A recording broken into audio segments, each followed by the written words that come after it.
reorganization, any a Korean in Kabomono were able to win power again. And then, media is some way support to win, some way support to win. Oman Mpuntuo. Nasa a Okyeremaba be a Musua, and then we a regional and national executives said, Oman amnesty from Afoko, Alam, to everybody that has been suspended. Oman amnesty. Young Frau Oman, near Kambo, say 3 years. The catch now.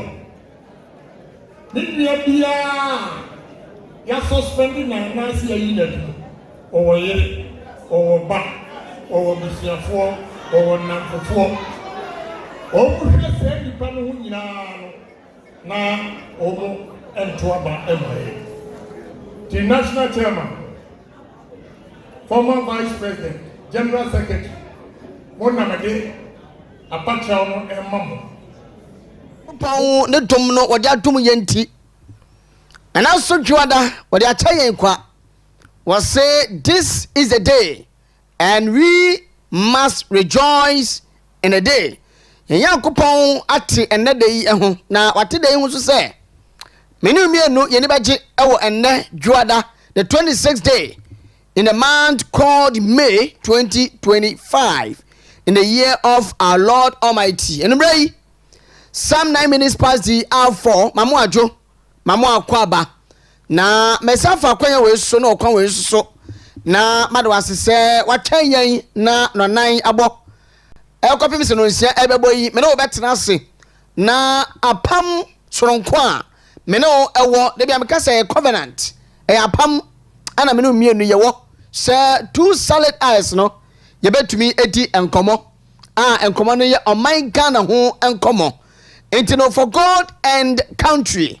Yankopon ene amagan nti enumre so welcome wezo akwaba bonalve medin di Okyeremaba AS Enchill the radio PRO Oman Mpuntuo dwumadie ena ebrewietu na Western Diamond TV we telecasting it live on our TV station once e follow yen ewe social media handles ni na so no Facebook, Instagram, TikTok, X, YouTube, baby ano so when sabetumi akande komobo so live no betumi ediechi e follow proceedings me da say na enumre so ye bedi nkomo no bebrebe na ya hwempompon so a Oman Ghana yaba ababedro baby ase etumi ekekan hu ye a se eboye hu sonso a ye betumi edro ewo obra kwantu a yetu ewo wiase mu na sane de bia me yano no ya de quotation no ebe frase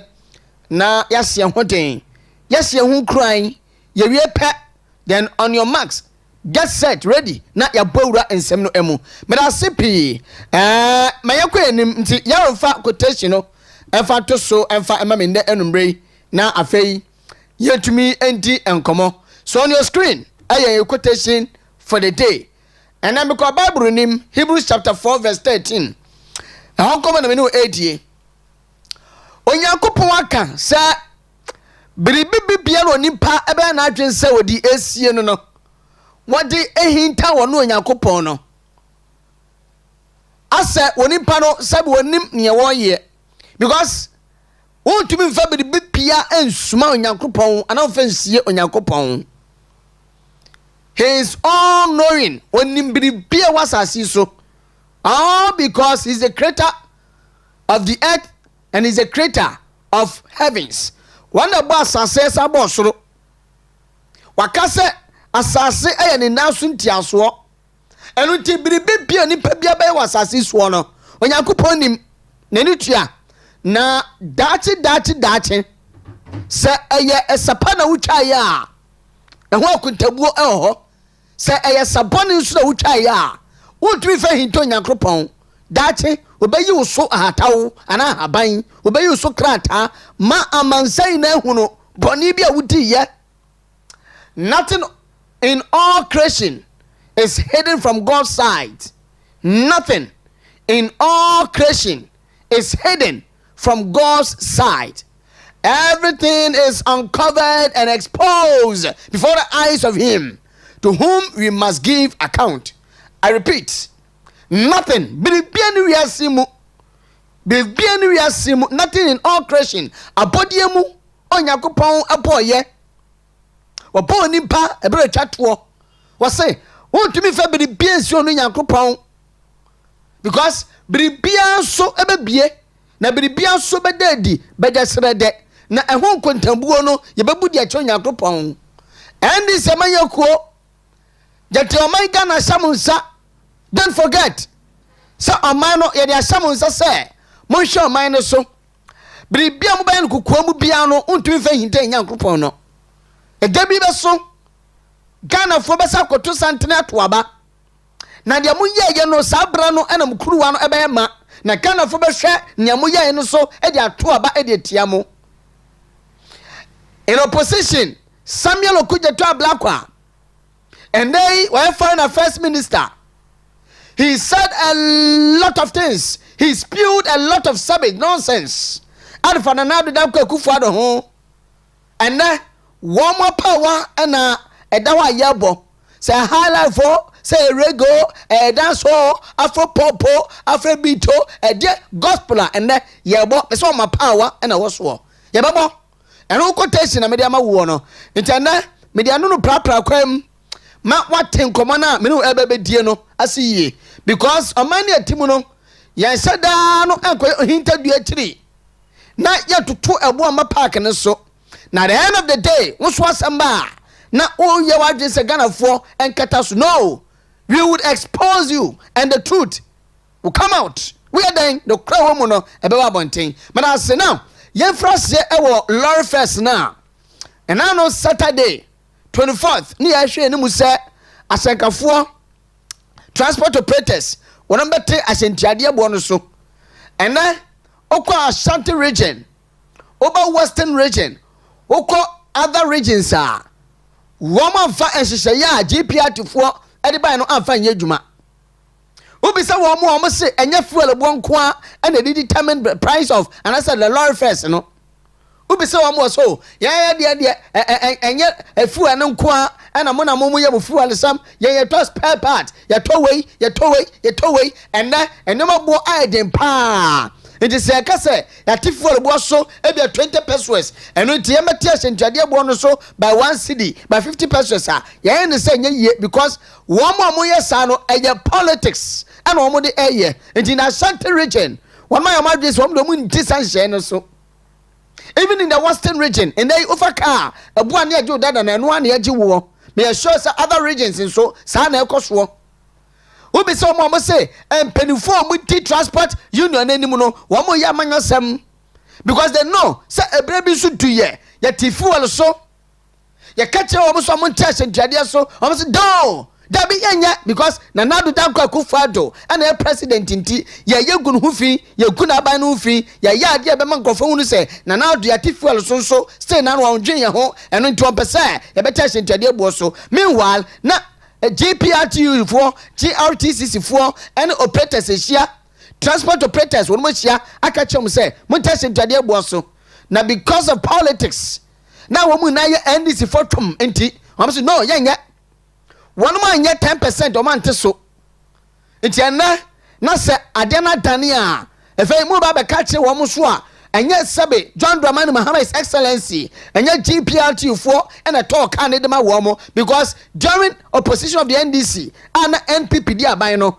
ya ka kire yen say na do dan kwakufu ado Dr. Alhaji Mahmoud Bawumia and a talk and ma wo mo it is a na adani a adwa fon so ka kire mo say enye mo na mo talk and de ma wo mo it mo tumi sha wo mo so mo tese ntuade bo so nti wai aye clearly tell say esi say ya wonu hye ye say yente asentuade abo so no wonu mo ante ase me ba cha fa charges ni bigu so na nkasa mo te ase a sane ye betua no ye betua asentuade abo lorry first no ebi na de da screen ni so no nanso asenkafo no say no omo penifo no politics too much Omo penny for politics too much. What is good for the goose is equally good for the gander. What is good for the goose is equally good for the gander.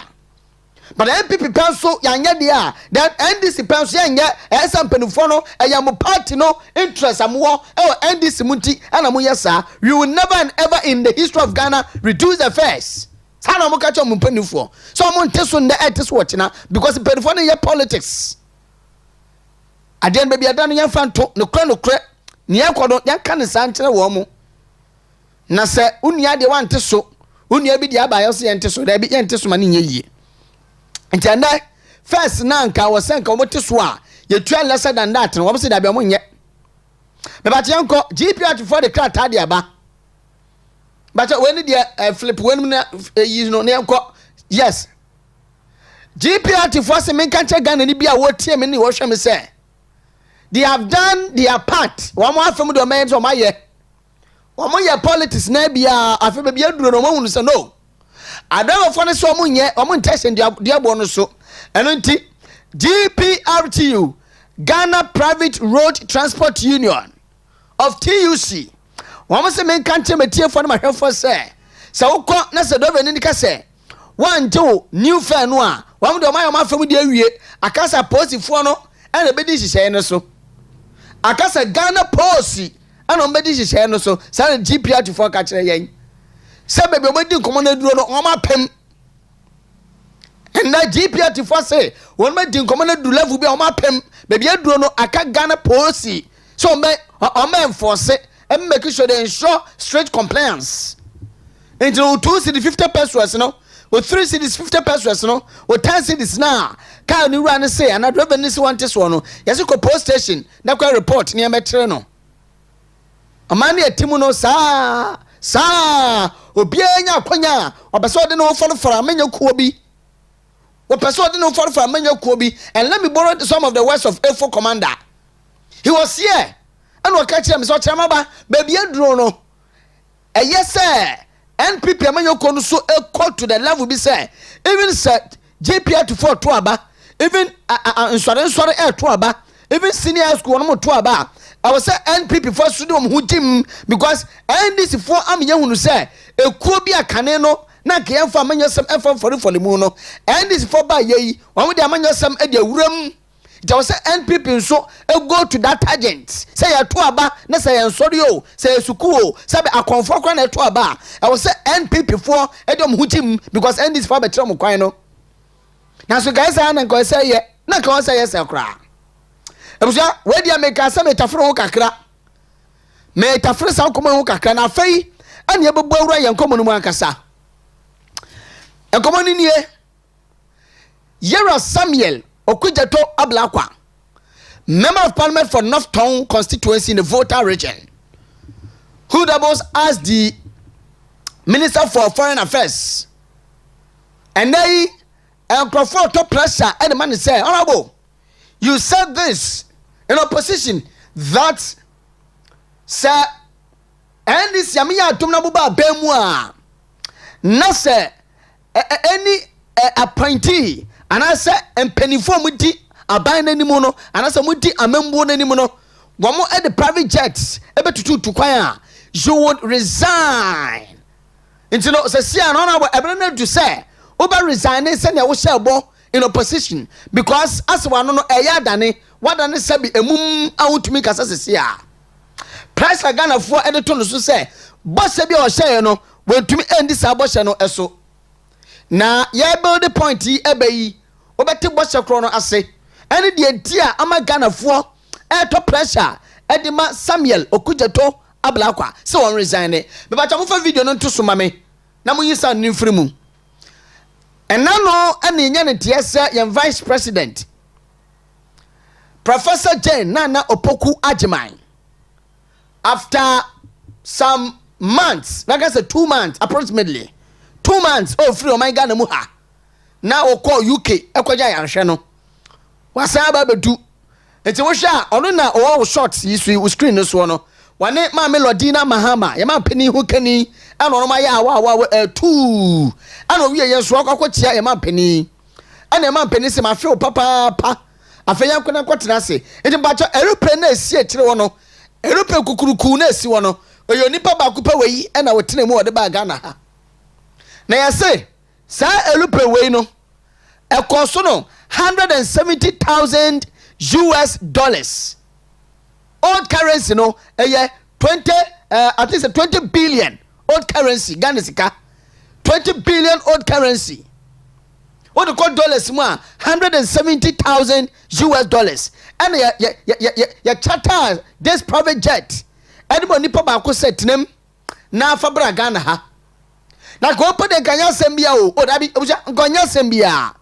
But because of ensembia and this Samuel Kwei Samuel Okuja to Ablakwa e kan ya brana na de Kwaku Fado where Ghana man penny was say the presidential jet through the defense minister Yera Dominic Nitiwo say it was not fit and to me and travel more than 6 hours until for security reasons on my penny ya charter flight at the amano onu kwampa why man penny no pono a branch Samuel Okuja to Ablakwa enya sam ekan ye at the chairman penny e the details of Oman penny the flight odi tu kwan ni ade abra Ghana ha yenim say Oman penny akwantuo bia no meka se bibia kukomu ade yakasa kukomu ade nso abrantie etumi ne civil aviation for Ghana airport company for ebinom kanana akwaji the details of Oman penny na do dan Kwaku Fado na kwantuo with a private jet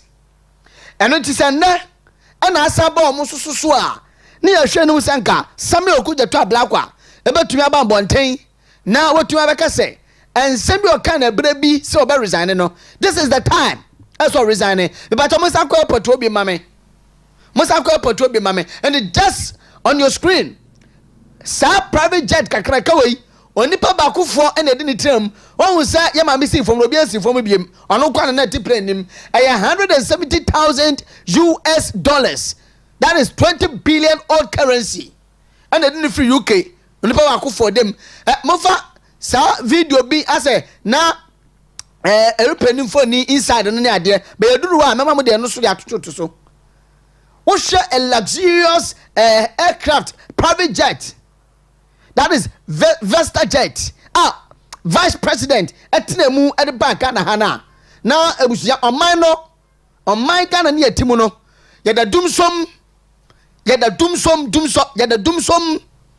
yenya sika emfanto fuel yenya sika ntwa IPP ska yenya sika emfanto gas emfan power generators enso ekukuru $170,000 edia a charter plane edia mo ba kufo se won tremu wonyo mampani o mampani abadi ekire sa private jet na Samuel Okuja to Ablakwa ka kire say e fit for purpose no sa private jet nso siro vice president mpo wo fi obi man so ba say for security reasons inti yamfa presidential jet ankwa no ne eto memmo meka kire say presidential jet no papa ebetuma yedwuma etina na do na Kwaku Fado wantinam so this is the inside of the private jet na me bacho difference be na wo wemu ene na do na Kwaku Fado dia no a yes say our bia na $2.8 million no yes say an hour bia na $2.8 million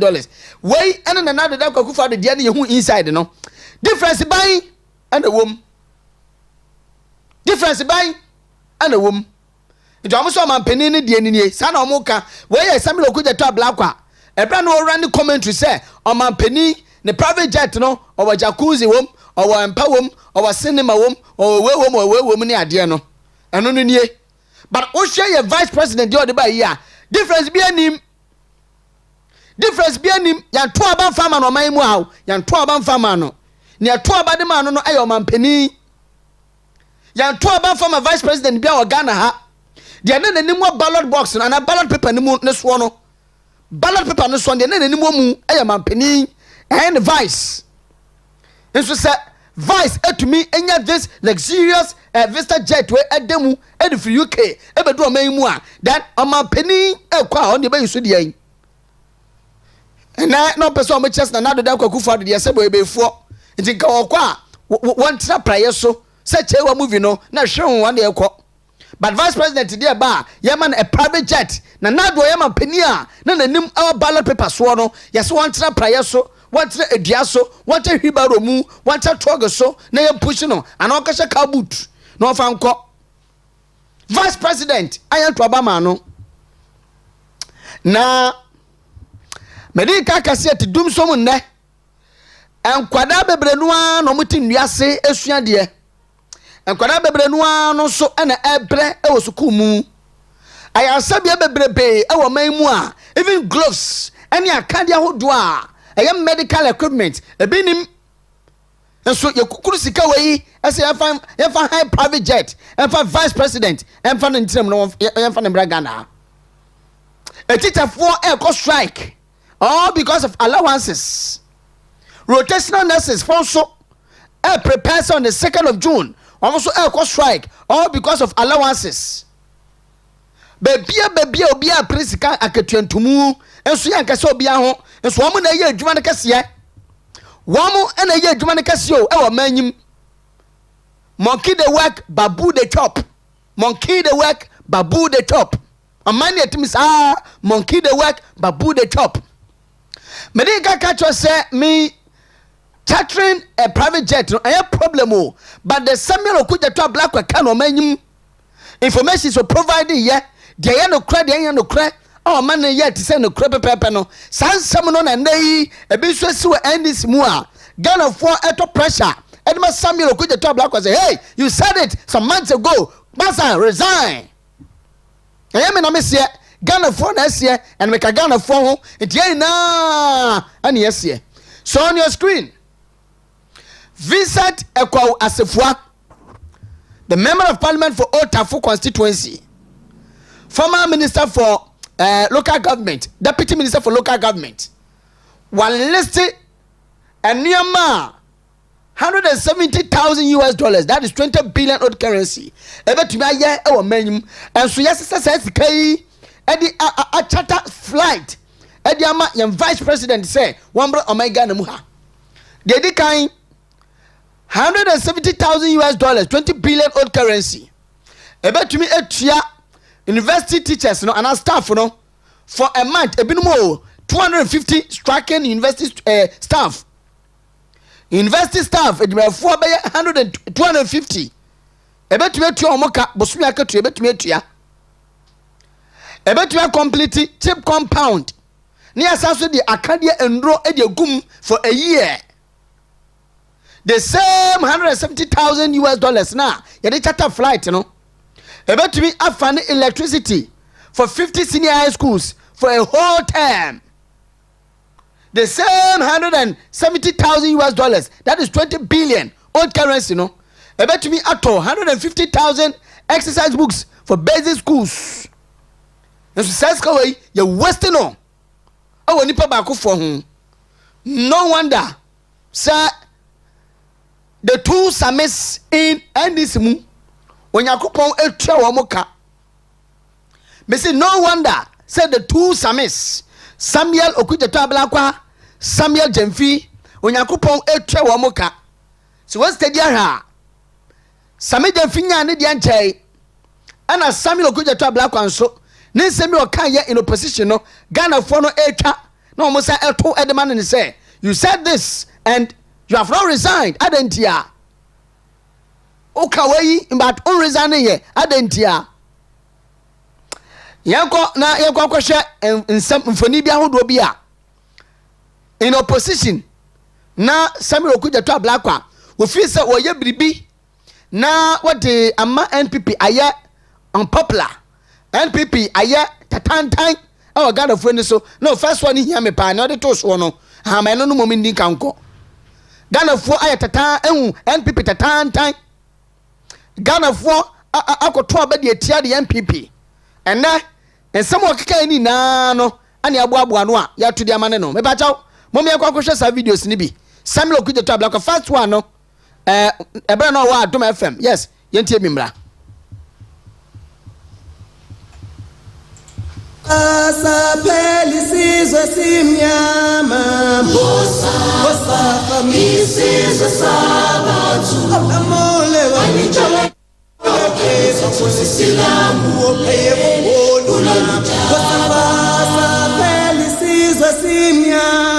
Omo para chicks ne catch omo se be predators e nyimi okuje to ablakwa tamwa NDC banani pa wodi animu no kofifa sa private jet bia na wo wa ban mu you resign. I'll resign because what is resign? What may resign? Why should I stay there? May resign because the mayor is on principle and yet personal and yet say they may time President Akufo-Addo and as I mean President Kudebi. It's the prince. Jo Ghana for a brasso say ye tunta sukoko edi chere sebi NDC ene omo para chicks ne catch omo sebi predators e nyimi okuje to ablakwa tamwa wodi Akufo-Addo atem di na tem sentia wakofa private jet edi abagan Samuel okuje to ablakwa ne nsem okeka ye in opposition ndey na asem na sabu edi abono na ebre no nti videos ni na no de mo fa toto so mi ka sei na last one a mama mabodo eye yewura asedun katia that is 2G my name is 2G ni se bi okoka ye to the extent say and they nyankunsuo efen rain water nyankunsuo yesi se nyankunsuo nya papa biem all because nanado dan Akufo-Addo edalu wo wiem ti wan kafra no akwakoso nanado sabe ne jonso ye tromemu akeka sansemu no wei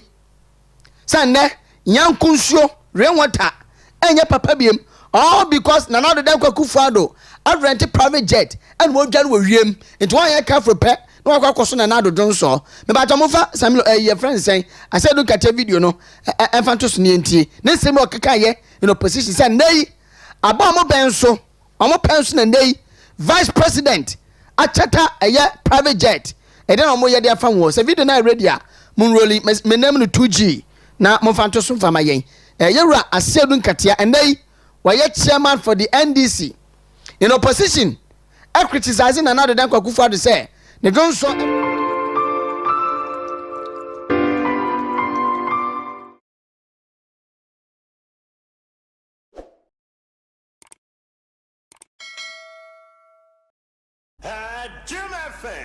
From your basin will wiem ama from your basin will wiem ama na dware agu ya pampama ka ba jadi enunti adenti na say president dware wo wiem tell me no because say rain water cry nye safe Adenti o koso president Johnson from your basin will wiem ama na dware agu ya pampama ono be di president ya jacuzzi no yensi no from your basin will wiem ama na dware agu ya pampama ka ba jadi enunti adenti na say president dware wo wiem tell me no because say rain water cry nye safe Adenti o koso president Johnson ono be di president ya jacuzzi no yensi no from ye besi no wiem ama na dware agu ya pampama ka ba jadi enunti adenti na say president dware wo wiem tell me no because say rain water cry nye safe Adenti o koso president Johnson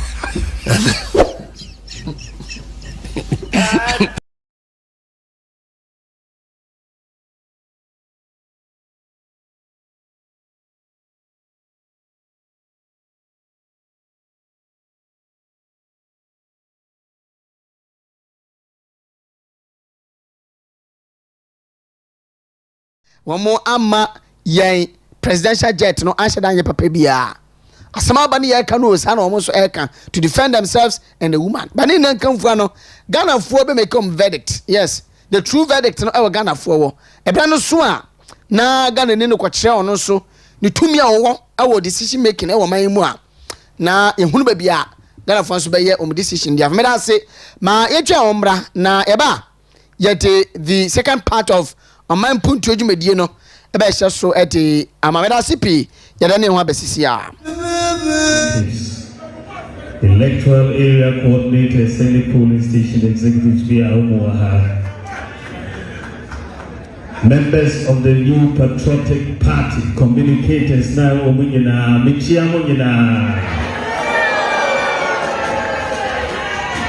it does say, year 2024 elections, no, December. Now, maybe elections, parliamentary candidates, every constituency, omoko round, ekodasi, and a presidential candidate, so after every presidential election, from Ejukwahe next time, to President Kufuor next time, to President Nana Akufo-Addo next time, Omukodasi. In the 2024 election, and Meso Mekase Meko thank you to Akodasi. But thank you to no Mekase Yenken Kakra because na Professor Michael Quinn. Ma o text message no emfa 0248 071174 0248 071174 na anopay enube mum eyanken kan yemfa ma ene be ni komono ahodo na the trending story chairman wuntumi ende wakako share the CID because I want to answer friend no na washo mo boss endedwo e no ba be hia wo mu na mpelfo bebre no ano e kan ho the former member of parliament for Asante Achem North Yera Andy Apia Kubi Okobi and former attorney general Yera Godfrey Yabu Adame and Sukobi the Ashanti regional communications officer Paul Kobina Yando also call and other party Penufua woman also Ekopiemu the CID headquarters so far no if videos are hold a whole brap chama to me Ekoko Penufua na one nam environment one ade na nika because some don't know who say wanya boni bia into a white na no do share CID Penufua no ba ye kwa enim no update be bia no ye de munsem e de bebre wo menu abarma Isaac Agent Donko Donald friend Ibu secondary communications director for the NPP what na say Ibu good evening brother bokwa oh otoda Usman papa Isubansi do yi ebe menyumu de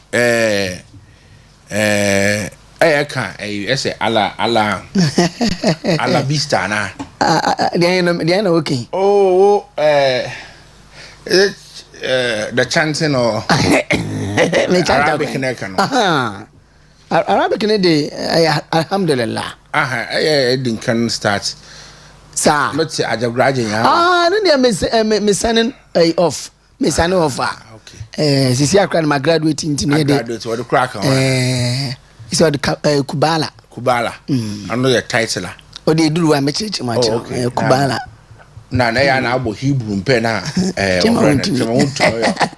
obono so ya na datu na Matias na secondary constituency boko secondary boko o brother Andrew Ejapamesa as part of his annual benevolence or gesture the boy mboframa in the constituency no when you can say so I feel so yes he is not the MP though but we to know is whether on the education regardless he being the MP or not because in 2016 I know MP Reverend Gefion okay donation among the Nyama secondary library 2015 I know your parliamentary candidates cry or come on so on your MP now on your MP no but for no now mboframa bi wo wa or BEC hall protractor prior impediment to people's sources wow is any it was am you me rule of fear and am divide of fear but say any obi a obo ma seta bibia am Kenya wo odu baby you go to BEC of Jackson High School I can't remember the date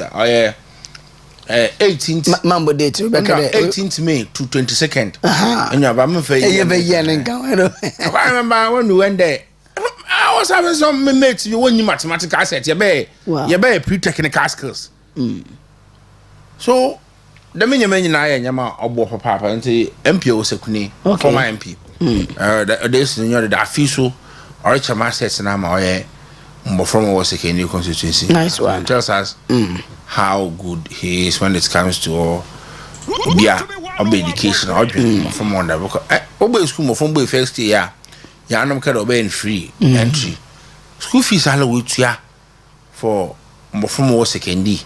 Wow. On your from now the personal resources. Now he's not having any common fund, he's not having any educational fund at all. But the dad into Oyempo. Mama can okay. School fees are with ya. On your school fees, sure. I can even mention the figure if you give me the permission. 157,000 Ghana cedis. Yes. 157,000 Ghana cedis. From his own pocket, wow. Odama, Sekunem Bebuna win admission. And he believes that the mammy Auntie Georgina Taboni, not on Ibru Sekunegum. Okay. And never put a lawyer ni. I was no one papa lawyer. No, was a first Ghana ambassador to Tel Aviv. Okay. So I would no man papa do or attaining them heights, no. It's because of education. Yeah. So now, so also, no mammy, no to Ibru Sekunegum. Na se wetum wa wo go de dom and eko sekendi no bi che go de dom na se wetum wa ba lawyer wa MP wa ba minister of state it's true education and so when number performance one education one support bank of one okay so you do get the scenario now Matthias ya pa why eko sekuna ne focus was on education the infrastructure facilities the educational support educational materials, library equip na basically about 80% of his he was on education. Nice one. Yeah, the man no didn't birthday and wrong. And that yeah. Because he need to TV soon and no didn't birthday. Yeah. I mean Shano. Amen. I mean Shano. Very well. Yamon Rasemino na ebrenunti. Now and on Friday some almost say omo NI before unti ende omubo ura chama untumi fie na kom ko ni na nsia se omfa ne mbra Accra sorry na chama untumi so is resisted that arrest because no ni police for the commander that so beba okra Monday to ni be bia those arrest na omode ba no so ni free into na nda no akokopie mu videos ye de toto so ne chim say is in good health aboni bi ansi ye ni ade a party penufo so di nachi. But the same Friday, no, so I didn't take me. On say youth someone party near Obia, we swa no hoarding. Yes, we born feel quite no no quite. And then na releasing through the intervention of Osayane, after your mark and the party leaders. Yes, and the cry no as a far miscarriage, though Maka quiet test many adini ya. Then of course for abuse of as a power be a yes, a war or Maimwana, Mamintio. Okyeremaba. Yeah. We are be Enchill to be 101.3. Na mreba na mosho ATM. Okay. One day be out the hunty. Michia one papa.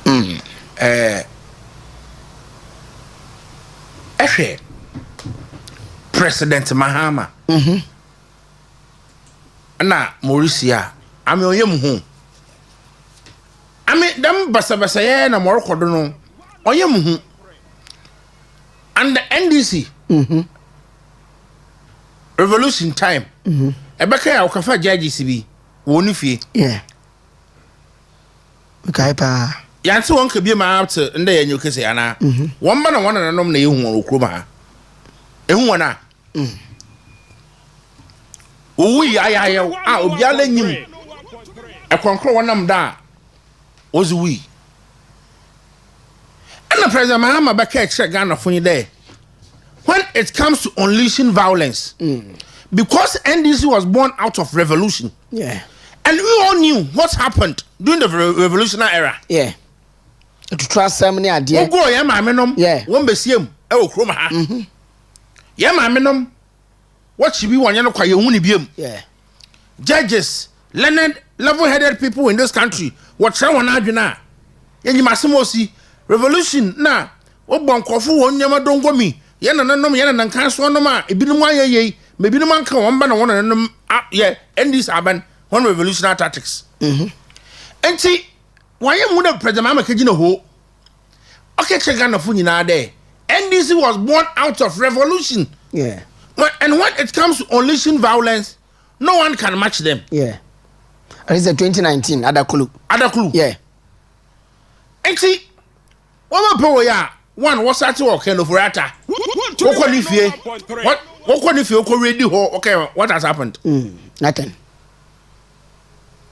Bank BOG. Yeah. Former Mr. Addison. What has happened? The national third vice, no way sees in the car. Am I right here? No action will come there. Watching the car finish him. Recently, John Wedu. Yeah. Watching the car. Can watch what do Korea? I am towing car. Daba. No, what was also about states in the car?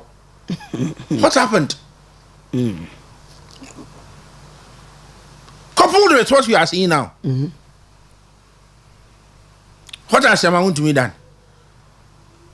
I heard the Ashanti Regional Communication Officer making frivolous allegations on air this afternoon. Yeah, and no, I think it's a Friday or so. And now, Obi, brother, listen, questions there. You are saying that Chema to me, Wakaji Exim Bank is car. Yeah, Exim Bank will see you.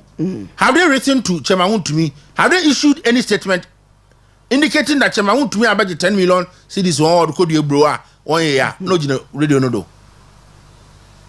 You see, yes, I'm a main term as Switch Hansen. I didn't talk to me. What did he do? What did he do? Yeah, what? Ghana umbra. Yes, a bobra. Kroma. Sure. The Ghana umbra the bomb a brano. I'll go for no beer. And you want judges code of conduct. Code of conduct in there. Judge, you want to say, "Be and go to my and to Japanchi." Check your Kajapanchi and no assembly. Yeah. Judge, and to Jugan. Yeah. And now there's no there. Or be the case for no ABC and no film. Put to my friend in Duncomo. Sure. Because Nasa more. So I will to my job and then put once and Nasa more one quantity and to me urban. Niak won't code of conduct. Now, Brenty, Wako restaurant. Yeah. No, welcome there. CJ needs some year or locally. Petitioners and all that on the querno. A corner lawyer. Work is here, or your judges, no, our restaurant, on one only doing come on. Yeah. And it's against the code of conduct of the professional. Yeah. Remember, code of conduct, you will from your rule number 1. Principle number 7. Also, a judge shall not initiate or permit or consider any ex-party committee communication concerning a pending or impending proceedings. Okay. Commentary A of the principle number 7. Ex-party communication, which is into sanction. Which is sanctioned by the law. Oh no, here. Which is not sanctioned by the law. It's an attempt over which one party. And the case before a judge. Uncle Tum will see you baby. Then interpret our and some parent can multi try. A whole in a mortuary, the whole code of conduct. I said there, I'm now say I was a judge, you know, and say I some no crample offer. I will more, I am a cousin and I am Munia. Yet to point to the baby easy. Yeah. Yet to put you share public place and a baby, able to be the case no come on. Even if you crample. One way or the other, you are prohibited from coming to my house if you are my brother. So what happened? I went to the restaurant. Restaurant will release the CCTV footage. Indicating that yes. Yeah. Indicating that as well as what didn't come on what chick chatty. So how will you know that you do when I say my pay $200,000 in that to account. It could be 10 seconds conversation. And a bribe can go on. Oh, I say, my boy being share more cantonment, mama $100,000. How many seconds? No, what can I answer me? So why is it that they are making all sorts of statements there? Video no unwillingness or they didn't say anything much. Why? You can change someone's destiny through a line, a sentence. And then you President Mama, Neka no se call Calustus, he will give you appointment. The video they will chroma her. And this woman appointment to chroma her. I think deputy operations was a baby dama. Us call Calustus. How many minutes the President Mama the kind of answer? So why are they saying that Papa no amna onya why azibio oye because of video now why have a pardon for Africa there and what did the guy do? The guy just petitioned the president that look, Mr. President, yes, it's within your purview to do ABCD. And you know what? As I have there, you form a committee. Committee now form and you can time without committee now from Dem Levo. Dem Levo, I mean, I know he is NDC. Dem Levo that I know. What the oral team, NDC oral team. What is the NDC kuku da mo kroma ha?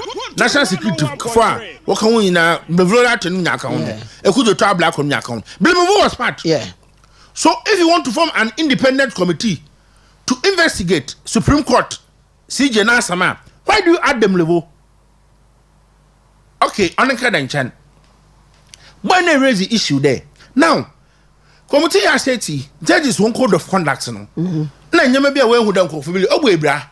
Na video ni nti damda ma atwa petition abada hwe na se asuchi bi wo wa botum da mo hon anade se ba sesa committee no na de yipa foforo abada because obandam na internationally won there our justice anade yen Supreme Court no yeah fair. That's the background of what happened. Honestly, I don't catch man yin miscarriage. And I've told my NDC people, my friends, that the way I hear your power now, you feel there. The man can feel power that another with them. No, you all should remember that power is transient. And in every dealings of ours, you should remember the Newton's third law of motion. For every action, there is equal and opposite reaction in the near future. And then, you feel there. So you are using the power to do everything that you want. Ochina, as I said, power is transient. Yeah. Okay, no sad or how will you feel? But MPP from Babemua, they okay nanka but munye. No, but and so yes, I know a Ghana for you demo. Because as somebody who are near Ghana and yet on man who don't die before Kumasi to extend say, will be a BBT on Komoba, or the young Shani and your man and one of them. No, Kroma, as I was with Thomas. Okay, no, your Kroma check to double salaries of the MP. Yes. What happened? Why was he? Yes. The reason being that MPP a party bia, but one, and Bebun no one here and first. Yes. Two. Ye be a the policy be another social intervention be baba. About bois yen day to day activity and I an assets no me one. Yeah. They be a pro there. And yen party yen ideologies in it. Or so they say be bar. Ghana funina why then? Open your home for some. In Tabosha. Since President Kufuor time, MPP is the only party has social interventions ba. Yeah. Call it my minimum free maternal health care. Yeah. What did President Kufuor time? Youth employment, President Kufuor time. National health insurance, President Kufuor, a whole lot. Fast forward another Dankwa Kufuor at the time. Ozi se be hu no mbo from a say be what on dock chains one nam kwan way to trust some no keka won is because of financial constraints. Yeah. Internet be no one years one to go school. Yeah. So what do I have to do? There were oil reserves to her. The oil sikana ye to one.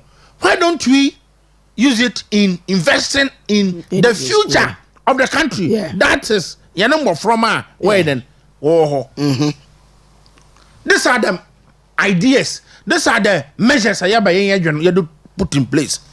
This rumble rousing, this style of We can do same. But you drink Ghana for one. Now, let me give you one typical example. And there, the measures put in place by MPP administration. Yeah. While the process, my 5 man down the line, look at how the dollar and the cedi is doing. I'll give you an example. 2008-2009 crop season. Cocoa. No President Kufuor no. The pragmatic measures put in place. Another is to say, President Kufuor to now proning, mass spraying. Na no ka kan water to na konum double na no ka kan water to na konum confident water che na ze our friend then free fertilizer na ze was ma obi wo subsidize was ma ekwafo no no ma President Kufuor kede cocoa sector abayel to 1 million ekaya in the 2010-2011 crop season ekaya. Yeah. I do to 1 million say kede Ekudoto was then the information minister deputy. Yeah. On a non-call for press conferences upon press conferences, attributing the success and the glory to Yera Professor Atamos.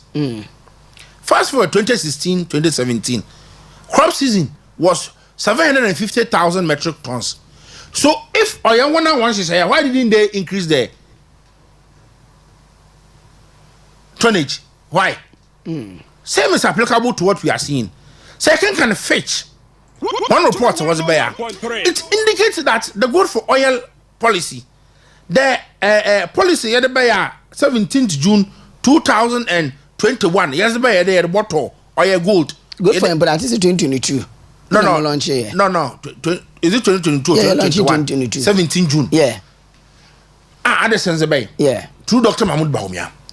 From 8 tons, the other core almost 101.3 tons. Reserves no one. Yadi a better trading na no ka wa. Why my forex why then we stabilize. This are the measures. I am make a fetch. Yeah.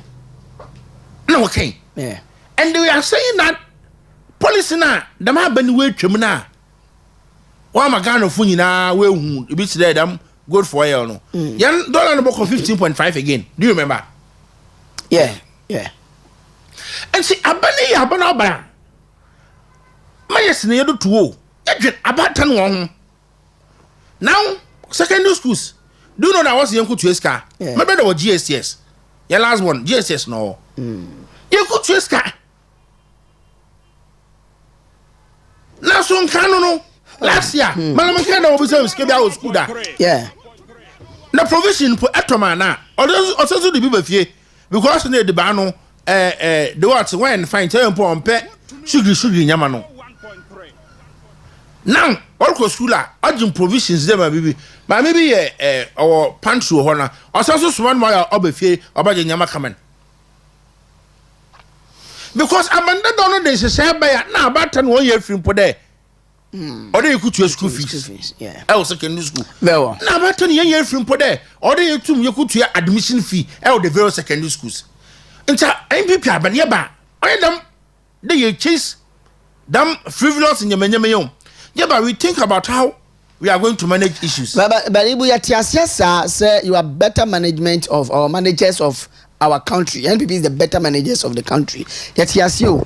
But and they are yet do near any side because you say Jama won't to me and they at the abandon, so I don't take me at the abandon. So other people because Jama won't to me the customer say even 2030 mama baba will be good in you may na and then so I think say last month April him one more at the FIC for the the short 26 as well now want to me freezing account near the odiyaw pa but mo ba mu a na mo de matuni na to be o enya hwe yetiase ba mo nya ni pa kakra mo mi o mo so kakra ehu ochaba ochaba yeah haye kwan metiase ma asompa na mka choda haye kwan won metiase nka no nse na wo safuma afunu nya wa ministers yeah yo kanda pa no mo 70s ni 80s wa ministers yeah na ye wo akuri agriculture minister of finance friends akoto nya wa ministers ko ba nti dem pemfi enyo the ministers say nyima how things will be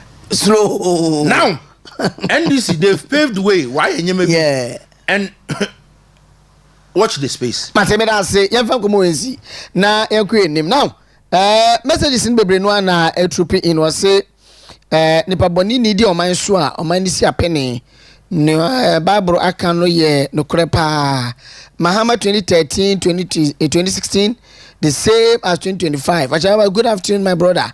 Clearly everything shows that John Mahama is not as his own as president, coaching by some people. Achawa, President Mahama cannot sack any of his dishonest appointees. Mahama and his government the mediocre at its best. I'm Sakura Opoku watching from Kumasi Kote Extension. What is it from Teacher Constitution? We are say Honorable Okoja Blackwa is in the UK. Somebody should tell him to prepare his resignation letter before coming to Ghana from the UK, because he sat on Aduma FM and told Ghanaians if NDC comes to power and anybody in government uses a private jet and is a minister, he will resign. Okay, you better no son come over ha and there enumray. Well, say good evening, Okyeremaba. Ghanaians are watching NDC, and people would bounce back in 2028. Greetings, special greetings goes to incoming national chairman Chairman Mpuntuo and incoming regional women organizer Augustine Katia from Sub-Zero. Ewusejo and different. Mamfa me say we emfancy ana yenko yenim. But Mam Chama Mpuntuo video no ebro kodru CID headquarters. We try and see benya update me tie ko yenim no. Update bi abe de betum yenim. But mo safa videos ni bi entoto so Chama Mpuntuo ekodu CID headquarters no na Ghana phone sampa papa no ni timu fita. Yeah, so these are some of the videos Chama Mpuntuo free the car mu see wo CID headquarters no I send white na is am 12% mo na ka so say that is my lawyer, go to my lawyer into no empenfo bebre lawyer fo bebre no anso edi nechi ema okoye ekoda ne ho adi into no shorts ni bi enie into yes who say former attorney general Godfred Yabo Adame na ni phone eda so ne Yera Andy Apiakubi, former member of parliament for Asante Achim North. Also a can be idea, but other video no so move on to so na other videos ni be so na yefa come away and fancy. You know, the lovers of Chairman Mpuntuo, Chairman Bernard Enchill Siakuna Ashanti Regional Chairman for the NPP. Ebacho boni bia nsie boni bia ntono na yegidi pa se mo wie krampo ama yejano na update ne nyamba yeba yade betum nim na mo so matimi atibi. Okay, intino almost scan homo answer yema wo mawuramu sado yade bi fifa me ho na ade bi shembotom sabre no ade na tumi an capture twa anya hwe ebu yakwa enim now Catholic Bishop also that I'm saying komodi aye nsem bebrebe one was Oman Mpuntuo say enmanimu ya no one declare a targeted state of emergency, a targeted state of emergency. But as some way, a more rem kakra. Maybe say a question. Okay, you cry. A question video biba. Now omo kasa proud to elections. Aka 8 months. Me akwa kotuaba. The same Catholic Bishop Conference for. Akwa yen central for shiemu. Aka che ye man peni na na dan kwaku fado. Wabra munim potese. Ya kwa kotuaba. Kupapia no mas puto galamse so mampeni declare state of emergency na yese ye beti atua ye this na wonim se kwa koto aba ma moye wei e wo manyim na mo afra sentem e wo joma so e pa ne chew when declare state of emergency when declare sa na de to manyim ebu me ni komo Okyeremaba yeah made in kana ka chiko de want to be 101.3 CSOs Peace Council, Catholic Bishop Conference. Want to be 101. I think matter this will be not Pentecost. One maybe why I see say work on an atom. Banana me the Catholic Bishop waba pado. Waba can someday. Now the one declare state of emergency. But then press conferences upon press conferences away. So I was thinking that Abeni Beya Iras to Sinwarman update with regards to Oye Henasa what is saying no more factors or equal. Opposition. What say? Say you. The President Mahama say Una na do achi hu na egum no obomo on amnesty. Yeah. Because big men na way galamsey no one can. Yeah. Nanka where Bishop Conference, both Methodist, Catholic, all the churches in the Peace Council will come here. Now, what's the president? Mama can master 5 months down the line. Onche big man be alone too. Imum, ne member of parliament for ne MPs. No, wale galamsey. Eke Oscar for you labia. I will win MP. Master Ohino, ne savings a wako.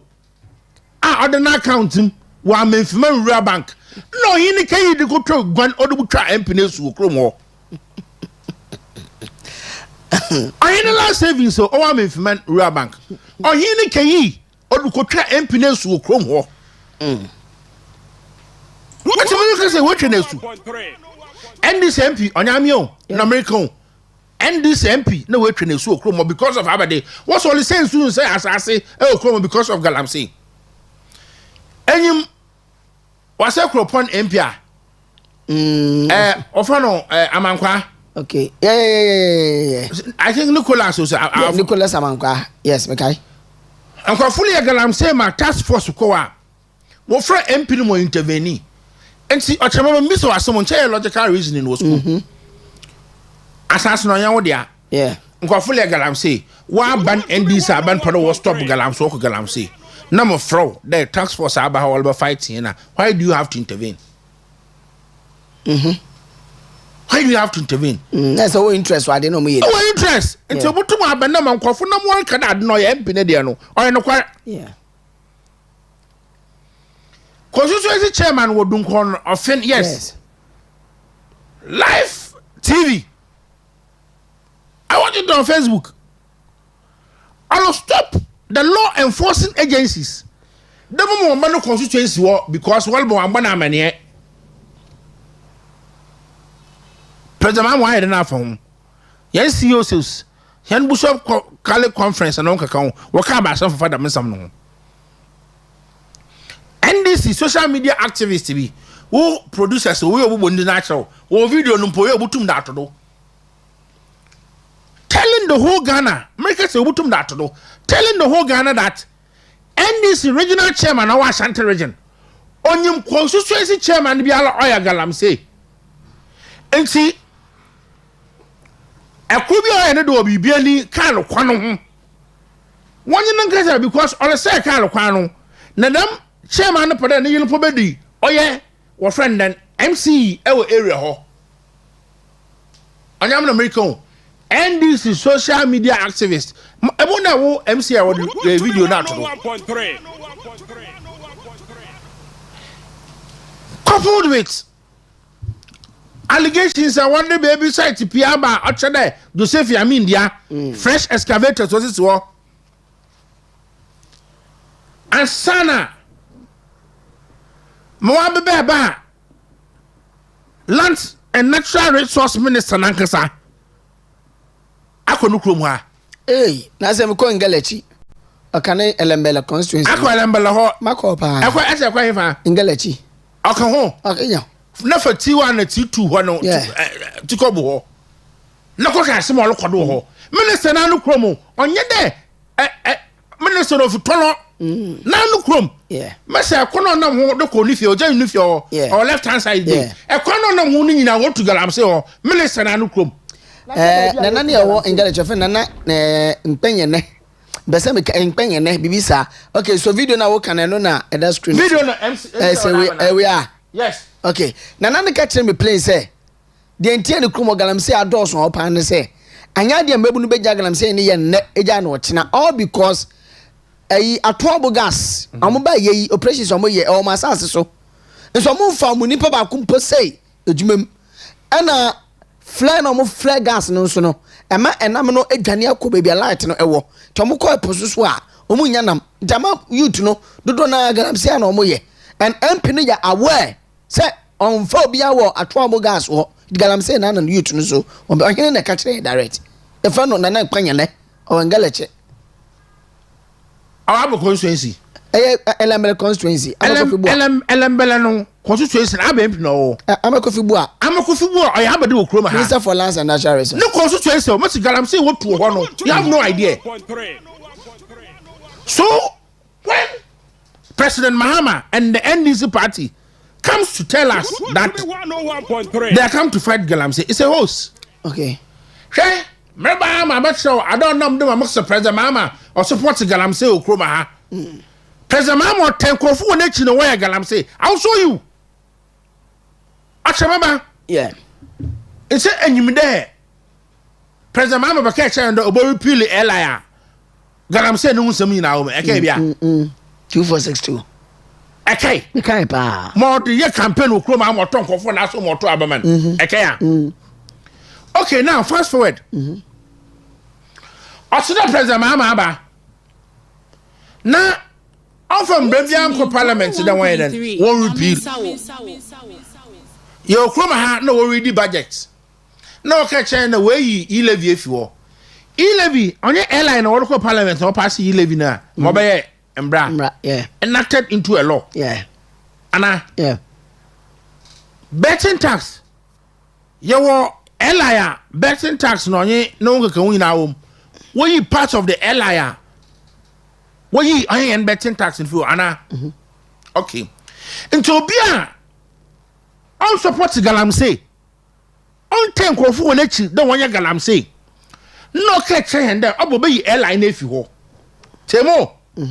Ena all the airline be akọ parliament there won fa yi levy for obi a on support Galamsey no on for them Galamsey airline nkan mo yi for I reckon and she say all the airline ko mo yi levy for we wo friend betting for na so oja Galamsey airline na onala no gbo na o say no oja na wan fa nkan wan ko parliament o chere den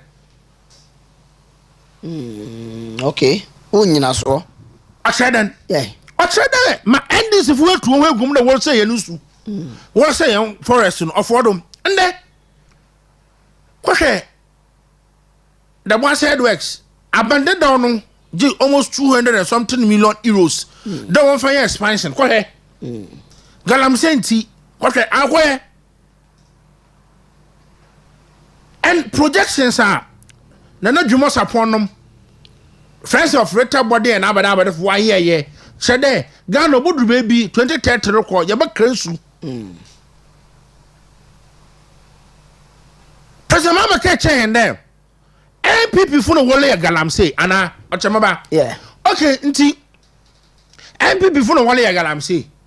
MPP are benefido. Chama won to me na adento community wire shrimpo. And national security for Kawando. No one want to say any su. What are you doing to them if they are MPP members? I'm asking you a question. Adenta Kumi, our CCTV footage. Chama won to me no why should because of Ibrahim Ahmad no we bufunti. Na El Haras wano. And no one will say yenusu. What say an nsase. Our forest reserves. Our evidence. What are you doing to them? The supposed MPP or friend members. What are you doing to them? Nti achede hu there President Mama on here be other trust and NDC as a party here be other trust one. Busrimka Rodorara some no what about you tum. What you tum what are we seeing? What are we seeing? Baby one yansu 2 months 3 months. 1 month be no yansu. Insu so bananyu aye. We have an administration what kind of fighting Galamsey. Now, when I say what to it, Simone.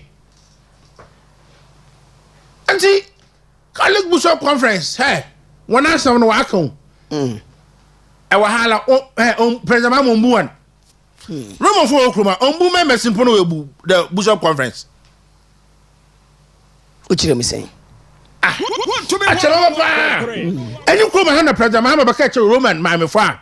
What na do market cycle obubu bank amona eni krom ha o be kan ye me kan eni krom ha na president Mama Bakacha Roman mbebun there obo 24 hour economy yeah 24 hour now policy documentation when enyamba what I parliament will glance through to ascertain the budgetary allocation we be media budget it will go soon onumpo Roman no from okagina o so won bo we di da Roman ma me fortune ado ogum president ma ka che on do olukugbe women's development bank amon am wanye bi woda aton wona na wodi bi akoto collection wo Roman chapel dim ana women's bank no wen ana wa Assemblies of God onu kwakwa asokra na obu omo afaso a wanye bank na Roman mom na ana man che Roman fo na asem no am ya Assemblies ni kwa anu ana akeke Roman fo so won bo now until one bishop conference when I was me okay na president ma de be ejuma It's no Roman members in Mpuntuo we bu na asofo okay mate I just want to say because I catch a mebu ndem mo na ejuma apart from them akoyisem na say be di che won achinya page 84 of your manifesto and I catch them there mo Roman mbo from any page man po biem Assemblies of God Pentecost mo from nya kan enya mo na ejuma okay Into Buhana. Okay. Message be I say a friend wa kiki anaje say you must pay the NDC back. Into ono so na dwen channel no say e say nyame me boy ma shebo bi say and I bo she hunu keke. Na me ade be sia me hunu ba me kan gofo nyi ndi nti no. Ana me ntanka. Ebu NPP be opposition I saw it. And me sure say be me ni bi ni de komasa man bo so antra dia.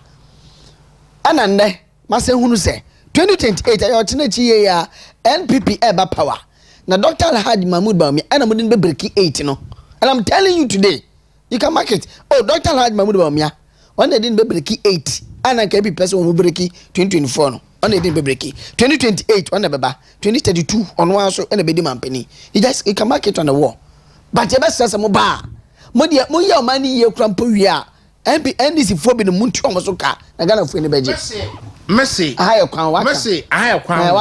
let's watch the space Mate my name is Iceman from Busia. Please, I don't think Ablakwa is still at post. President Mahama, make sure you sack him immediately or I will call you a coward.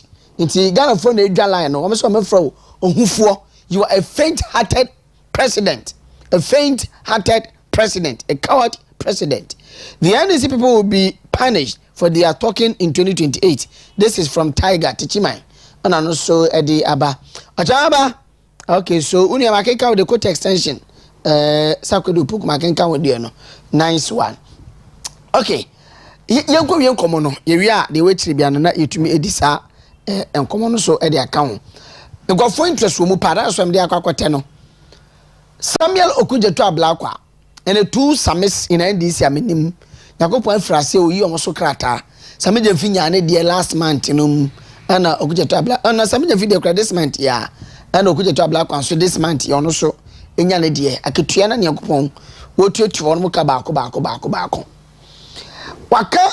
waka semi in opposition say NDC ni bibia no wode private jet bitu kwan no wono so onye dibre e we NDC mu na ya me adom no mu abema obe resign enum say asem we asem dada watibia and on the TSC and vice president wo about the private jet and the buy na your Vincent Ekwasefua honorable was say $170,000 US equivalent to old currency 20 billion private jet and 20 billion old currency and I didn't tremor the buy the first minister Yero Omanebu Amanso say ayamfunso bia NPP ye efa the presidential jet amandi nini wan yi no eno ena nam sunti a vice president enyusu amfa amba na asenu kantia so kai in opposition say na now da kwakufa da dware gusabi eye eso ntino yankunsuo enye save nsebi se metia na makoma ehuru kosoro adanto Okujeto Ablakwa still na owa at post na omampanin pamano anaso on resign ye I'm paying into Mampaman. It's had in John Rizane. A hand or an accident no massam. Neither came. No Olubaban. Because now no see. Say only a Watchwa Adam. Yeah. No, you need to a Adam FM. Yes. No see. Say to be 101. Nanado. President too, say on your vice president, president of the land, Oruko baby, but yan flights no. Now wasn't then on to Monko. because now we're due for maintenance. And see, President Nana don't call off a first class. And concern on her private jet. Out to the extent today, the American and this national chairman. Bakade Sabio in sort of Yusuba Crampo, and you say what they are son Yanum Yadi because of Nanado do play them minimum. And then some more care come or in some young Kutum Yako radio do and our TV station go. Now, my brother, a president of the land, all an official function. I am playing with you for maintenance. Not have a private jet. Yet, some could you tell black on Moke Ukruma? Our Kaya, me could you tell on Oba? Nase, now Benum, Obia for private jet, obey then, about resign as a minister. What has happened? What has changed? Now, it tells us how hypocrites they are. It tells us how hypocrites they are. And I mean, the dishonesty and the hypocrisy aspect of NDC, no, Obiani most one moti. And then oppositioner, Obake, Unya, your tomb no bape, a woman one wide and was I can give you so many examples. Like the Galamse issue, President Mama and some okay, obey none was an annie. Same is applicable to what we are saying. I can give you so many examples. Don't you know on our doom so Abba Sam Wanka, obey answers Sanana.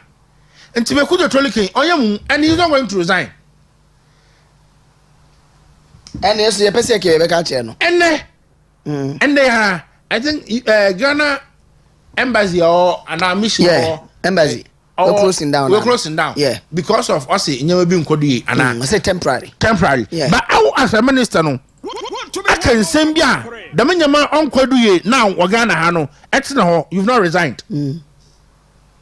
It before I pamu na. And I do closing down. And through verbal agreement with Ghanaians. Yeah. You made a verbal agreement with Ghanaians that so what about power? Not so because for private jet, being in the president or the vice or any minister of state or any government official. You resign as a minister. So what has happened? What are you waiting for? This tells us how hypocrite the NDC system from President Mahama to now point is there. And Ashola, Sikana, what if plane or iron? $170,000, 20 billion old currency. $170,000. Yeah. I say old currency, 20 billion. 1 billion. 1 billion. 1 billion. Kuku 20. And this is one thing you know. Is it the doomsome? You come here. And now, energy minister cash and there. Oh, yes, it's 5 million. Yeah. Or I could afford what I proper. What catch and scan you on there. So when you are 65 for now, offend then. Economy be basa and then go for your light in Yajuma hairdresser slow to one shop barber slow to one shop because of doom so and one all financial muscles kakano or no working free generator best one various shops 20 billion what have a plane 6 hours 30 minutes what have a Ghana 20 billion. Hey, I get President Mama not slogan here, my minimum we are. I establish women's bank ammonia.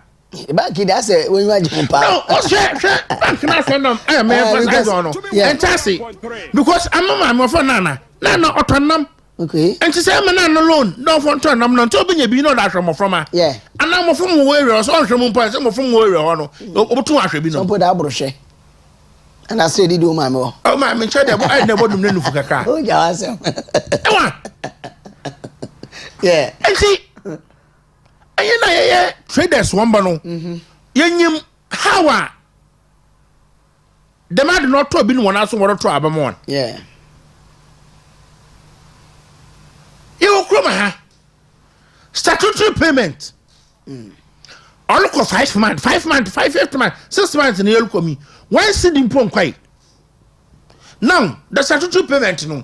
Yeah. Mo oyam eyimpoyam ye the disability fund. Yeah. Ye ni anoma sabio wonanyima. Sabio when any my way did them kakra.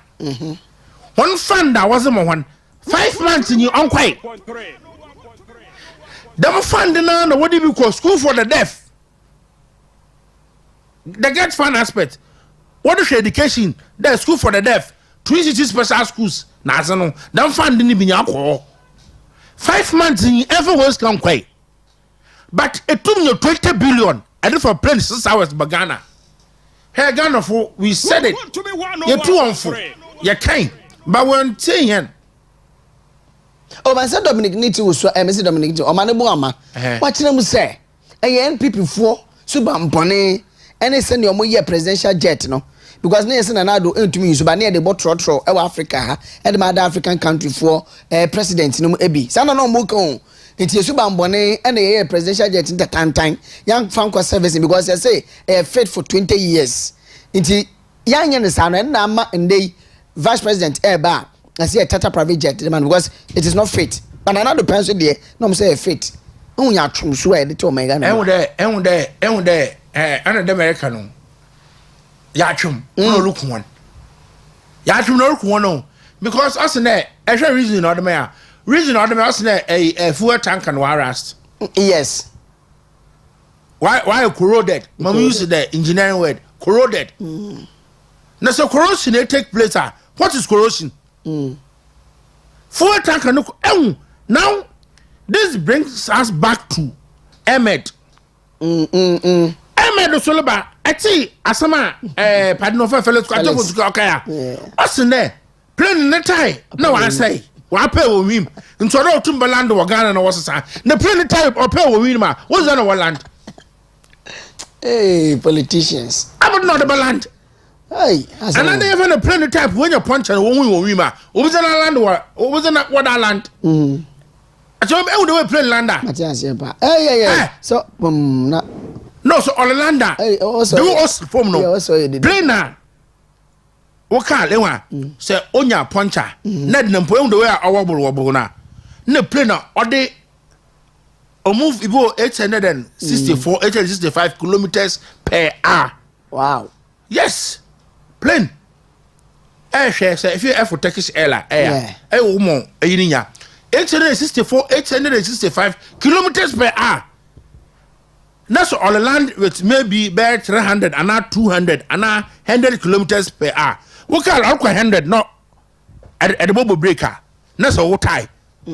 What say ya? A butum na them break. Maybe a best massage. And it's a plan also said the same thing. Then the tie will lose and I knew why you know so ya. In Kabum the Wabe. And so you wouldn't also look for a tanker corrosion. I am more than also look for a tanker corrosion. And I don't I could be some Emma. You're there, Mamma Cheradi. Ian on your doctor, you're engineering student. I'll play the full tanker. Me call that. Oh, maybe so. As men who be that. Who be that? Debbie. Or your inbox. Okay. And she said, corrosion will take place. A mama full tank and wide and put them about the tone full was soon a foam, and now we are soon a plane. And when was the time corrosion started? And other time no we.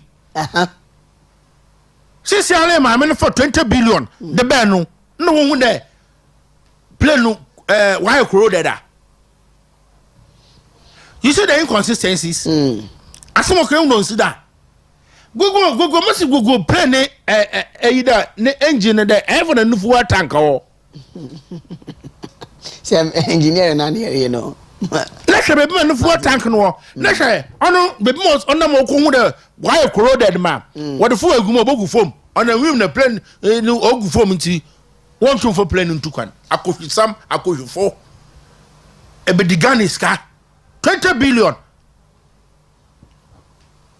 20 billion. I tell my honest and we have now statutory payments, young trade. Contractors, young service, one debt. Now, 2 tag goes to 2 tag, University of Ghana. Work or strike because of unpaid allowance. No, maybe. Training nurses. Why a rotation from rotational nurses? Yeah. Now, work or strike, junior. because of sika one allowance when then won't trade. Next and teacher train allowance over won't trade once in put that. Won't trade one gun and put that. Them sika na unpaid allowances na the men now and a menu can say was so 20 billion. Dr. Mahmoud Baumio to Kona, so I'm for presidential data in Mazodokwa. Emirates. Okay. Another BA, British Airways. Ebuna abo first class another fraud and business. Okay, business, yeah. Yeah. He's so humble to the extent that look, everything not in a business class. Yeah. If baby a foot tank is the Chinese. This is a baby with more, sir. And so, I will must them go for our women. I will plan the title also remote to Oberland. I will foot tank and so well. I say it is often integrated into the rings, and when there are also tanks inside the body of the aircraft, the ring tanks are used preferentially. The peripheral part of the, yes. You know. Yeah. Yes, I corroded. No, must wonder Ben. An officer trot tank, Anna. So when it comes to them, and it's an indictment to our aviation sector. Yeah. I say him because yen flight them plane as he owned by Ghana. Ghana aviation. Yeah, wash it's maintenance. Okay. And the mean they were planned maintenance or I him there. Oko the number of kilometers be another say oko the number of hours be or so way the okay maintenance. Anna. Yeah. And you won't confer they are in charge of the money now. Why are we still paying them? If what the minister is saying is true, why are we still paying them for no? Just about NPP fra bem issue is where this depends so. But still nobody blame no so my NPP. And that they are incompetent to the extent that and the CDS stabilizing the NDC. But my money 20 billion Ghana is kafa presidential MPP. Yeah, no. The dishonesty part of it in there. Must be so as some aviation for. I want to wash hand presidential jets in Azondo. I was special people for that. Say, we do to Kwanaba, we make sure the way checks. We do to Kwanaba, we make sure the wash them normal car, wash the checks and balances. So, Audrey, ne servicing timer. When you're there playing the time ask for servicing. Into abandon. No, but there. What's on 5 man down the line? I moved to convey day. Corrosion is so baby. Tells you how they are. Yatim, a man in the Timono, but Ghana for yes, 2 minutes. The true verdict, no, yang and that you know, you may be signing a car at the atre. Let's make a decisive decision, and I say a wise decision. But I say. Some 36 minutes past the R5, Western Diamond TV, Oman Mpuntuo media. So maybe a phone line in the atom. But basua, the can lower TV volume no. Na TM of phone no eso. Would delay pa fast me you free so. Mr. Wa. Yanasa from my mobile TV be okasa free. 0248 07 1174 0248 07 1174 and a 2 Yeni atem ewo enei show ne ye no so mesel yeni atem ofra chawadre mediatem mudi atem a facha me medi ubi ne me we free so. Good evening. Hello, good evening. Good evening. Body baby okasa free. Miss call me because I say asking for you. Maminti. The ten say omanga itimi ishishie mpenfo de gwa kwanu no. Mwanye ntime mfo na ayeti omanye. Ekwesi say Penyaba, Oman so am I yet me be said to we akofa private jet to US in the tobacco Naba Ghana. Yeah, we now want to also say you can 20 billion. No man I'm boy see to me, you know, most I'm found to see him. Maybe I will shoot you. More time found to see him now share. San no man I'm a tea, Chelsea can able to me, atoto etia nkofoka awo manyimu ama ye ti omanyimu yenya ye ti bunsum ye ti omanya hospital nkofo enya bed na so nkofo enya baby enya ajarehwe ewo yo manyimu ye ke bukuru sika we e da kwenta de wo ya yesere mummo wo de wuro. All right ya me kan so pa anyansafo no ni o anyansafo ni ni. Hello, good evening. Good evening, boss. Body bebe kasa free. But your friend G be make a separate element incoming MPP constituency youth organizer. Nice one. Una yanko enim. I know my boy you manya jiushu no pa. Na mo da me say yeah president ama friends John Dramani Mahama obo ama honorable ama Kofi Buadi so a land and natural resources minister. I want to say president be open the most friends president competent. Like want me more job presently because you are Kofi Buadi the drip machines na no de buy no omo da ko lembre go be friend enough no omo da ko buwa on na chairman mo de galamse o ba ekuru ha galamse koso lembre constituency change registry na nipa we we dey na minister nipa na so abegbo ekuru no e wo friend say Ghana gas time na ye energy minister now say the nipa we say the last and natural resources minister in TSM na ye be Enchill ye ba be demonstration ye minister we do so ye some mra na maboy me da say I no invite you officially why me da say hello, good evening. Evening so body baby kasa free. Sure, your friend Daniel kasa free the University of Daniel ni komo the Damasipani Juma para mo bo ediama NPP then Oman Ghana ye hwe ade Oman Ghana ho try wo mu. What I say? Now, I'm paying you are not yet for buying them. Hey, straight MPP say, Yanka in whom I am some Ghana for a subi. I'm a senior my farm would be a boy on my Ghana. Yes, yeah, that's say, I'm sure, Papa. Hello, good evening. Hello, good evening. This is the institutional. The institutional. The institutional, my good brother. Unia boko dia. Ami. Yakwenim. Ami umfachama this is about changes the be obia. My good brother. Unu say pray here, sorry get here. Na je no kwa ma de bai. Unu say 8 bed private jet. Do you know that? Bed makuma 8 o, don't be o yalia. Let me be ka dai. Who had done in a woman, done but they did. And you Makuma cook for. Not only that, who had the dear, the dear Jolly, but the dear Galileo. And you Makuma cook 3. Who catches my mother was you so we are so, or so, and where so would you see? Who come on here, 10 times that you probably get you so I am bonnet. So, yes,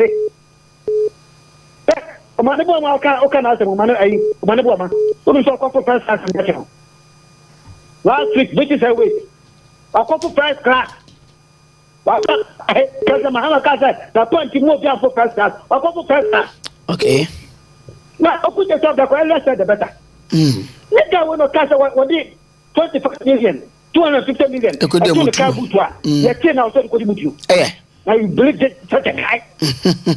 One people, many Ghana now, they are for the first minister.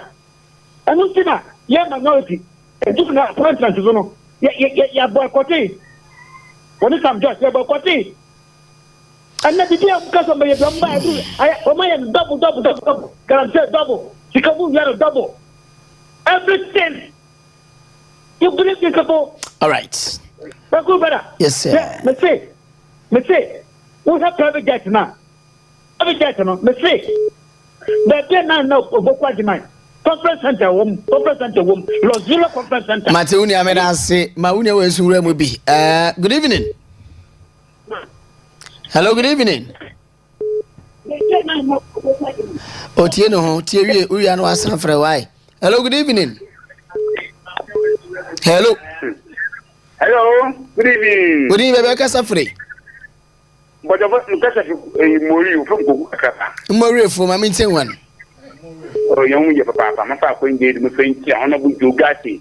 It's got the former MP, Michiel, Papa, the enemy chair. me di papa wire no wala bon studio e me beda me private jet e ku je ta blaka o kan mu se bebre se on da e bi be a you ask me mama so obi a wo fa ne de bia atu ebusie ma se ebusie wo diska ebusie wire da wire da o wa atu ebusie pe wo chu ebusie pe na so we discuss no se another wala mba ya na de water yet all the time ma je ne de mission ya wo ke kinyala watu water bi watu like bi de mission na o ho wa nti ya kan ye speech de de do di be a wo men kan asam the man do be there jumla yan fon ne sika what ti ba fu what ye what man pe fu bi fon ti o ko bo ye hu a bi ne o ma ni na ye send ya de ye ye kan asam eni sama ye ko te na fu ya ju nko da nye me ko ma how do we there what about sema au bi sene if you are trying to be one taxi one ya ya tembo ati bi tembo let the sit ngeti Mr. Medas, hello, good evening. Good evening, Ronald. Good evening, Bekasa Free. Bekasa Free, Okyeremaba, Ghana Kwanta. Good evening. Beni Sentasa, Bekasa Free, Okyeremaba, Ghana Kwanta. Only a monk, come on. Bona de masa, chef. Na enkasa ekota bama NDC. Na se bi ye dwese san.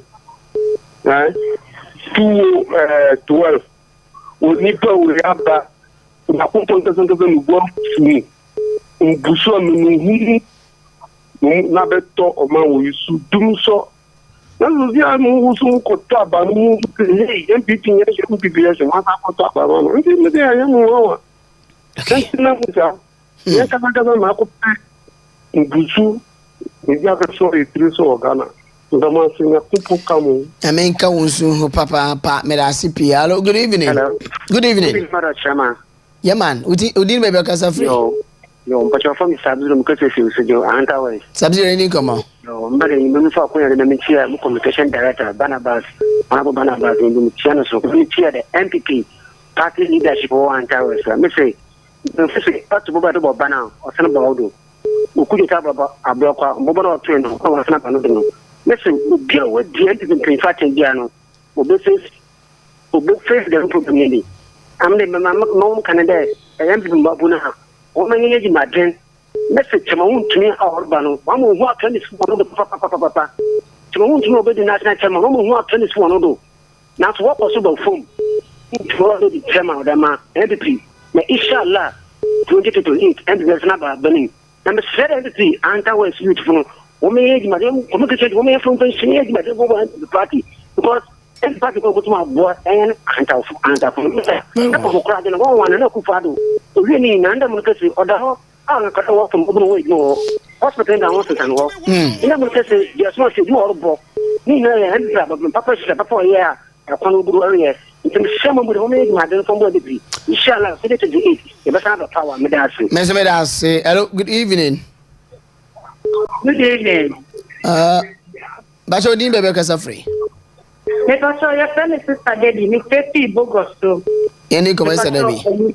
Anyway, my Miss Paka Penny to Enchill lawyer chief for Savia, and I'm lawyer Mrs. Barbara Kinji. In your Emma, dear, you got Mahama walking up on I know what king. She said, oh, my democracy, and she, you want to be there now, why yet? Oh, you see, you are now. Minister, the picture you did not, and you may pursue.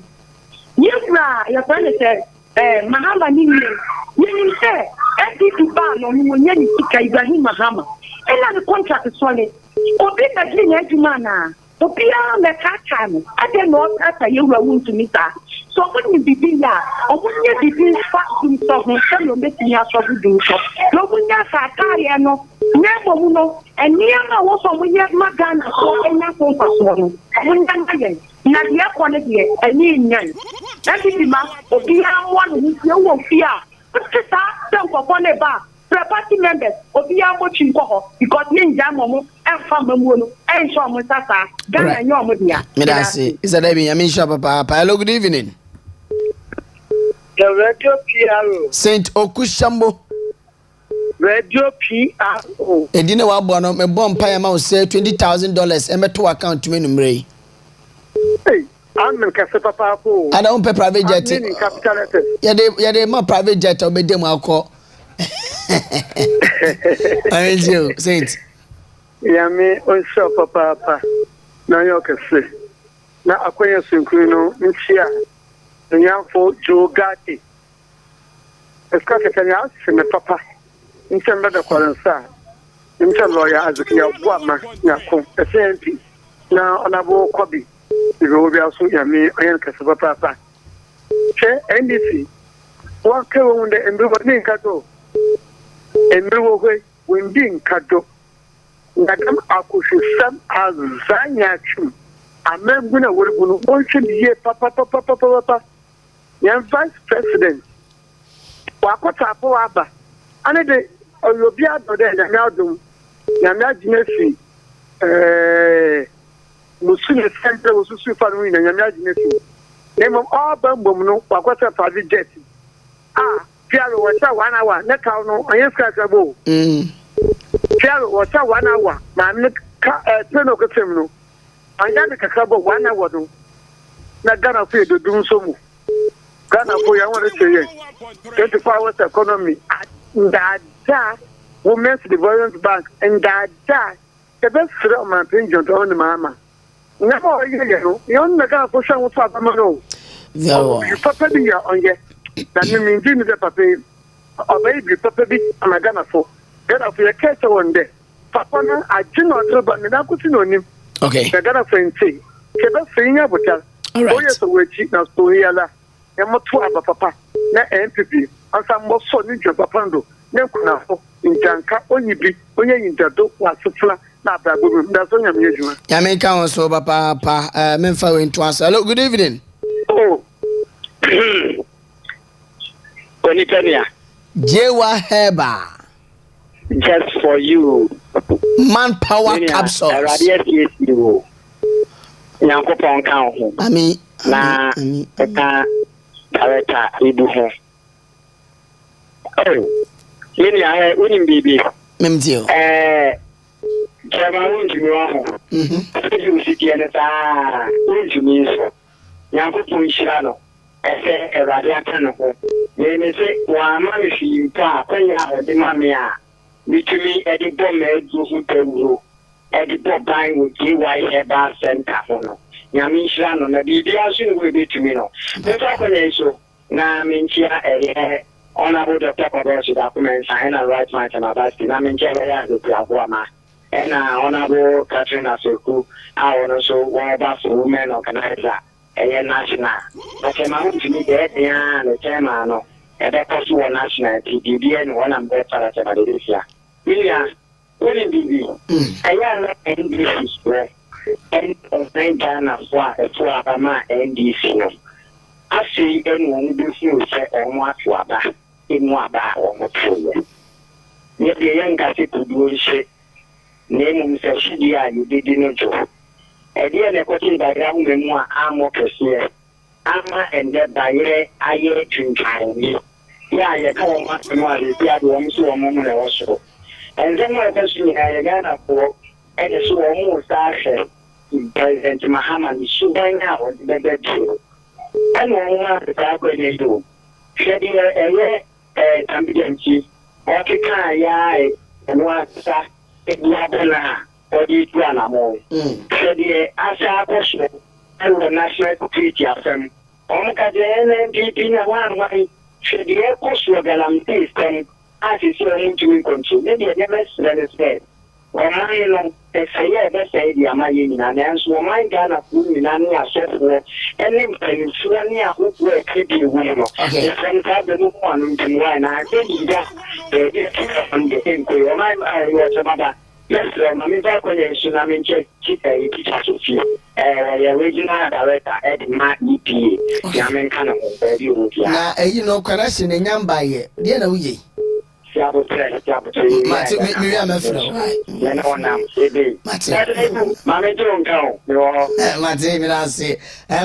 2 calls name. Hello, good evening. Body because of Yamiatum.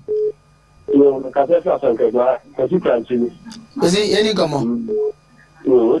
And so that I'm also said, yeah, guys, and I want to and this what's about do so. Yes, I think it's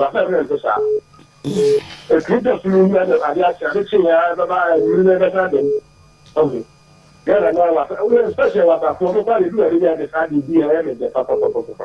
So what I want from the community, I tell that we get here, over my Savannah radio. Yeah, quite a penny, especially I'm a season. I'm a season. And so then, you're the number club, I never follow. You that you're possible, I'm going to run the power. Then it's a master, the level, no parents, so rather, and you, I can get it's a piece. You can't find any other in the war. Give you woman. Yamika, may I say, my father for Nancy, Yabranuko. No, Memphaway and Fan my agro. May treat me voices are still now. Me home. As a money number in Flusanka, Monfa a ye gingimed squeeze banner. Monfantos Mamena. Yako gingimed dental clinic. Aho ena yekosesia na dog Accra do say obehwew na how bia no a ewo wosi hu bia no otumi amabesi sene ewo no frase se wo fifirisen sene ho oden sene na ntokrontokro de mu kama na mframa tumi fa wosi mu ni ade o gam na ho oden wo momo se no ahihye yie ni ade betumi ahwene ayi ni yie di amamo te ba cho Gingimed Dental Clinic ho NSA bano was sing and we num audia or akoda wo me examination and I consultation okwa doc ba cho me hu biribi na mentiase okwa sa consultation na be the amount root canal treatment your friend RCT and which is scaling and polishing and I me ko is side no me oh me so come and say acha mama pa na achi matu me zin na ma yese iyo nipakasi mi ese mi nipakasi na mwichu mesi kama pa extraction teeth whitening teeth whitening no na make one say me oh person my frame so TV so ba we say make say kra no a menu mu bie no me se no aye pure white we no mam gingimed for on paste and or some medro bia we afa gu onum fa woro onum me I say that me feel okay tumi kasa wodo mu ni ade a problem ye ni ekiri yes aye braces teeth replacement, teeth jewelries, and essential restoration. But your branches need doors so Accra or 2 branches. Nungwa Mail Lorry Station, Atomic Down, Kwabenya Roundabout, Kumasi, Abreport Junction, Bantama High Street, you know, and Tichimai, Magazine off Kentel Road. Yes, also a walk of Fodia, Central Police Station, Nepa, Aplao, opposite the GCB Bank, and Tamale. Teshegu opposite post office by MTN Takoradi yewo pipe no traffic light unantisa uko Tadi Square event center uko enu kakra ekwana emanifa H2 055 913 9582 0549906 588 and 0598731823 Gingimed Dental Clinic Ujako na yensho sin emfa ema ebu Elisi as an answer they mine teach white no any blom ye mama I tell other man oye bi need one dance man ebu hwamesi no sir why you never win no remember the first no was a power everybody say man I say we see and that was on but me rebesi na me rebesi but people dia na now na ka ala beast na dey na we ka ala beast na rebesi I say people na far masu na masu ala rebesi oh na cha me pepe ni pass alo I say pepe ni bia na rebesi oh ba mo e you wey akanto ko oh mo bi na mo how besi oh mo be mo kai mi jingoro ana de mo bi mi jingoro mo e besi mi jingoro ana e mo fofo mi ma do ya ma menu do me tumi di fufu awe ni wonu de tum di fufu nya maso omo wonyo de to clear oh okay okay na mbesa afro so wo so ya de foforo mo na mbenfu bi no so ya de foforo mo okay tibi jingolo so ya me ka te doc na ekwa we ka te doc na onye yi sa I want fight mo pomba reduce price yeah no na Madam Batsina ha weekend be amber twice. No lobo advert for the oh I also don't know by now but no man of course no it I don't count no check the course we could be for Sunday yeah actually one won't call where fine oh I see your time to pass yeah sir and I find the gentleman won't come on oh no man ain't no very important am I no assembly very oh yeah gentleman did it my dog correction on the behind the that no are you unfair yes I'm free. No, but you're unfair. No, you're unfair. Oh, you're a friend of my friend. You face you, Matty. But I'll be sending the message there. Or NDC branch youth organizer or a summer. Now, nobody will yet send that Ghana citizen pool. Oh, Fred, Mamma. Oh, you be there. Hey, your friend, where you 20 billion? What I the one catch up. God punish my party people. Yes. I'm from finance minister to force now. Oman Accra. God punish my party. But mom with the listen, I make a summon because me can count message in Punya Tabai. But I'll say, and I come over 58 minutes past the R5. Ever so soon is every Muana. The Accra to us so movies of FF ever cost TV no sooner. Mamenda. Me na my Isaac Agent Donko, popular known as Ibu, anope abamano pa. I know I'm who see. There's a political show Saturday in Tano Panabamano. But he is a communications director for Second Constituency NPP Edimu. MCR Yaro Ho Sami Ho, DJ Black Foreigner, Kelly also ho, and the entire production team led by our executive producer Belma Banana Kunedu Abu Pra. Kubala Baruki Ja Itabi Atagra Rabasaka Abinzi Abazaruku Yami Aduma Ochana Ebesensia. Good evening, Macron. Welcome.